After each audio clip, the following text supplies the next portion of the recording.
What is going on, ladies and gentlemen of YouTube? My name is Prodigy, and welcome to another video on the channel. Today, guys, we're going to be talking about our predictions slash hopes for the Kingdom Hearts 3 ReMIND trailer that is planned to release, I believe, Tuesday or Wednesday, somewhere around there, sometime before TGS. The Kingdom Hearts Twitter account made a tweet a couple of days ago saying that 1 week from now, we will be getting a Kingdom Hearts 3 ReMIND trailer. Now, a lot of people were going into TGS kind of expecting this. We were expecting a Kingdom Hearts 3 ReMIND trailer sometime soon, since it's been a while since we got our last one. It was around June, at the beginning of June, slightly before E3, and while the trailer didn't have that much content in it, it still got us pretty hyped. The content it did have. It had the Oathkeeper Keyblade, the hint, the teases about Luxord, and of course the most hype part to some people, the other Guardians being playable, which is really cool. And also, of course, we had our additional cutscenes with young Xehanort and the Master of Masters,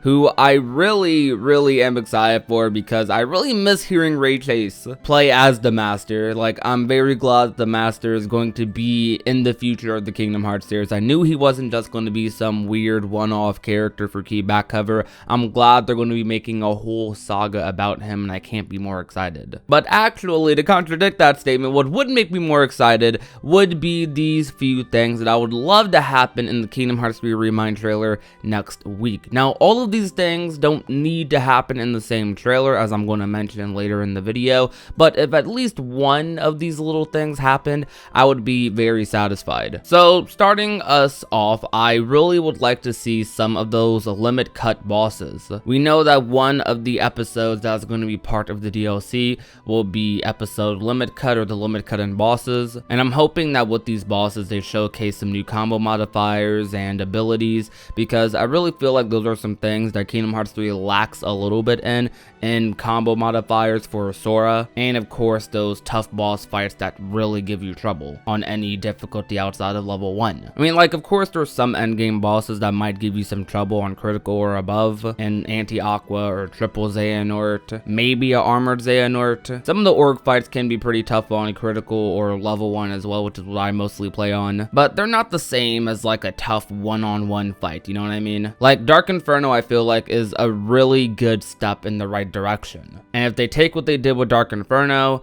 and just go up from there with each new boss, then honestly I feel like we could have something really great in Kingdom Hearts 3 and its boss fights and its challenge. In terms of combo modifiers, Sora's combos aren't the greatest in Kingdom Hearts 3. I feel like they're really good actually when you're in a Keyblade transformation, like in a second form or a Wheel of Fate transformation, or even if we're using like counter shoot or something. Most of those Keyblade transformations are really fun to use, but the issue is on higher levels of play, on higher levels of difficulty, Keyblade transformations kind of become a hindrance over time. Of course, people are still figuring out the game, and more Keyblade transformations are becoming useful every day, but what I really mean when I say that is that base combo specifically for our boy Sora is a little weak in Kingdom Hearts 3. Now, it's not as bad as, let's say, Sora's base combos in Dream Drop Distance, because we all know physical combos are borderline useless in that game, at least from my experiences. I never really used physical combos in that game. I feel like it's safer to just spam commands or links or whatever. Though Kingdom Hearts 1 and Kingdom Hearts 2's base combos completely poop on Kingdom Hearts 3 Sora's base combos,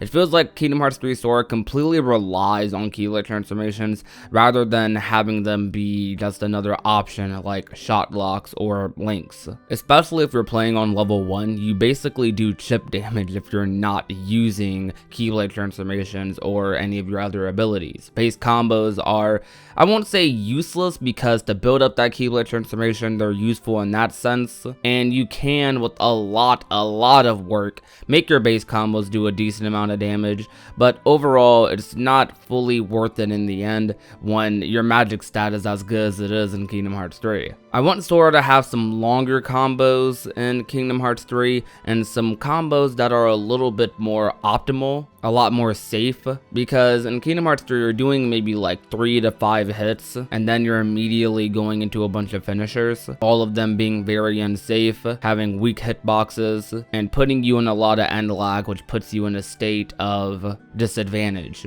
and allows you to get punished by the boss. So most people end up just not equipping most combo modifiers that are in Kingdom Hearts 3 because it's a little unsafe to do so. So I feel like in the Kingdom Hearts 3 ReMIND trailer, if they showed off some of these things, that would give me a lot of hope for the gameplay in the future, because I really enjoy the gameplay for Kingdom Hearts 3. It's probably tied with Kingdom Hearts 2 overall, if not just a little bit under, and that's mostly because I don't like how the base combos are, but everything else I think is great and is a beautiful step in the right direction for Kingdom Hearts games in the future, and I hope they keep most of these mechanics. The reason I say this though is because I know in the previous iterations of Kingdom Hearts DLC, the final mixes, a lot of the time they would add things like new finishers or new shot locks for Birth by Sleep, or additional combo modifiers like in Kingdom Hearts 2 and especially in Kingdom Hearts 1, because Kingdom Hearts 1 combos were kind of similar to Kingdom Hearts 3 combos in its vanilla version, but Kingdom Hearts 1 final mix really made the combos like really good. But I don't know though, it's all up to preference at the end of the day, because I know a lot of people in Kingdom Hearts, they prefer to just take the patient approach. They prefer to use a lot of magic, use a lot of summons. Some people have no problem with playing on like lower difficulty, so at that point they're able to get their Keyblade transformations a lot faster and they're able to just abuse those as much as they want. But for me, someone who loves playing Kingdom Hearts for like the challenge and its story, I kind of like playing Kingdom Hearts for every reason, to be honest with you. But when it comes to gameplay, I prefer to play it in a way where I can get the most challenge out of myself. But I rambled about that for a long time, I'm sorry.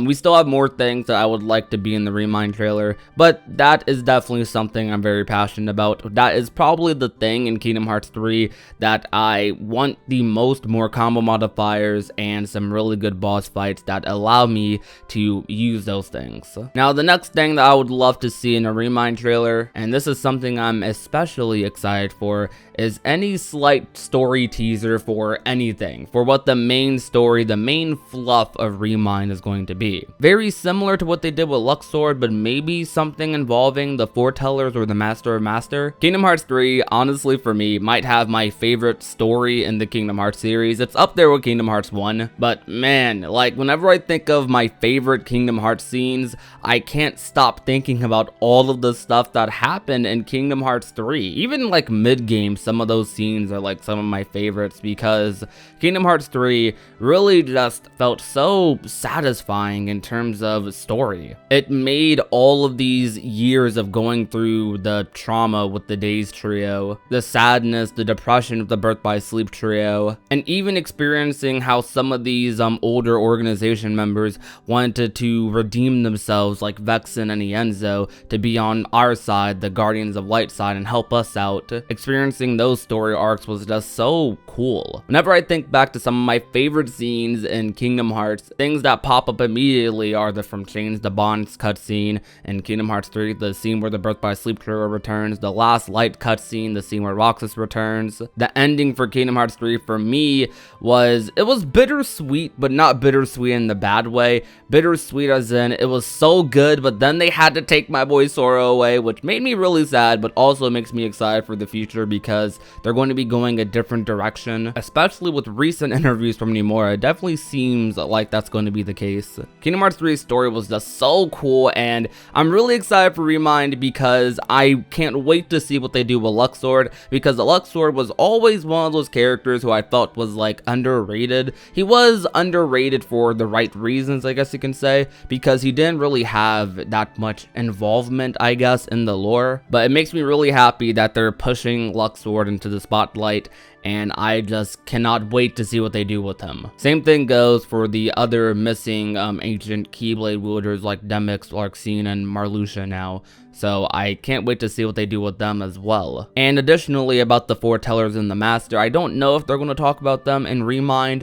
I really hope so, but I wouldn't be surprised if they try to save them for the next saga. It might be better that way even, because the epilogue was a perfect teaser for what comes next, and maybe they shouldn't try to add upon that in Kingdom Hearts 3 and instead just go into the next game and talk about them and keep the anticipation from that rolling. But still though, I would still personally love to see them. But regardless though, thank you guys so much for watching today's video. If you enjoyed, leave a like, share the video with a friend or family member, and last but not least, if you have not already and want to become a part of the union, all you have to do is hit that red little subscribe button down below. We are quickly approaching 10K, guys. We are closing in on 7,000 right now, and Social Blade says we're going to be reaching 10K by the end of the year, but I still have my doubts. We are quickly approaching 10K, guys, and I cannot wait to reach that number. My personal goal for myself is to reach 10K by the beginning of next year or end of this year. Either is fine with me. I know we're going to reach it soon because you guys have been